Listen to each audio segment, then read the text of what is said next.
I made a video about a month ago discussing 3 abilities I would change in Pokemon and how, but today I'm going to go over some new weather effects I would add in Pokemon. Some already common weather effects are like Sun and Rain.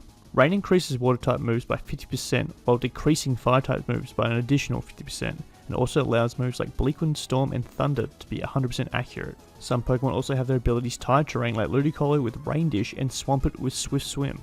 Sun on the other hand increases fire type moves by 50% while decreasing water type moves. It also allows moves like Solar Beam and Solar Blade to hit on the first turn instead of charging for one turn and attacking on the second. Abilities like Charizard's Solar Power increase its power in the sun, while abilities like Toxicroak's Dry Skin buff it in the rain but nerf it in the sun. So let's go over 3 new weather effects I would add in Pokemon and how they would work. The first new weather effect I would add is one called Gale Force Winds. Gale Force Winds would be a flying type move and would work like Tailwind. In that, when in play, all flying type Pokemon and Pokemon would levitate would see their speed doubled. Additionally, this weather effect would also boost the priority of wind-based moves like Icy Wind and Heat Wave by +1.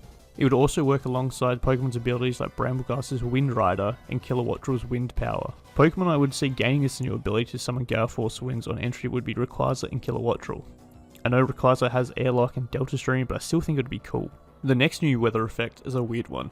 It's called Moon Dance. I've given Moon Dance 2 effects, a full moon form and a lunar form. The full moon form would buff the already broken fairy type by 50% while decreasing dark type moves by 50%, while the lunar form would increase dark type moves by 50% and decrease fairy type moves by additional 50%. It would also work with moves like Moonlight where fairy types would gain more health during a full moon but lose health during a lunar. It would work vice versa for dark type Pokemon. When a Pokemon uses Moon Dance, there'll be a 50-50 chance that you get either the full moon or the lunar mode, so early Grimmsnarl could get either effect to work properly for it. Pokemon I would see gaining the effect would be Cresselia for obvious reasons, and maybe Darkrai as they're both counterparts.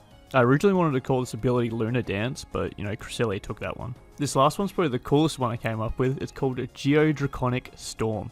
Geodraconic Storm is a spectral weather effect that increases the power of Dragon-type Pokemon by 25%, while increasing the critical hit rate by 1 stage. It's kind of like Dragon Cheer.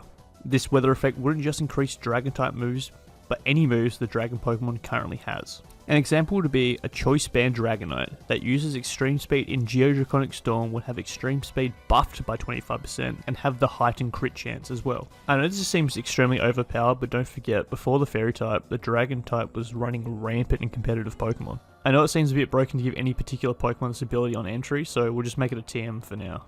And that's it. They're my 3 new weather effects I would add in Pokemon. Let me know what weather effects you would add and how they would work. I know these videos are really short, but I'm still a new YouTuber and I want people to click on the videos and actually watch them. So in my head, short form content's the best way to get people to click. So if you want me making longer videos in the future, hit that subscribe button. I thank you all for watching and I'll see you in the next video. Peace.